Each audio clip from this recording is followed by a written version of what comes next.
দেখুন ভাইয়েরা, কেমন আছেন ভাইয়া? আমি আজকে অনেক অসহায় হয়ে আপনার মাঝে আসছি ভাইয়া। আমার ক্যান্সার একটা পা হারাই ফেলাইছে।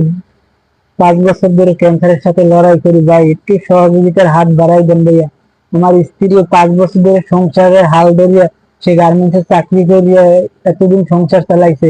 তার পিত্ত থলিতে কি সমস্যা হয়েছে, তার জন্য অসুস্থ। 1 মাস ধরে তার চাকরি চলে গেছে।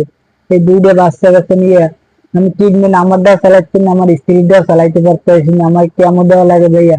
এই 6 মাস ধরে আমার মাধ্যমিক দিয়ে রক্ত পড়ছে। আমি এই 5 মাস ধরে ট্রিটমেন্ট করিয়া অনেকটা সুস্থ ছিলাম। এখন এই 1 মাস ধরে ট্রিটমেন্ট করতে পারতেছি না। আমার স্ত্রী চাকরি যাওয়ার পর এখন আমি অসুস্থ, আমার স্ত্রী অসুস্থ। চিটাং মেডিকেল থেকে আসছি ভাইয়া। আমাদের বাড়ি খুলনা বাগেরহাট রায়ন্দা মৌরুচি বাজার বাড়ি ভাইয়া। আপনারা একটু সহযোগিতার হাত বাড়াই দেন ভাইয়া। একটু বড় অসহায় হইয়া আপনাদের মাঝে আসছি ভাইয়া। আমার এই বাচ্চা কাচ্চার ভাইয়া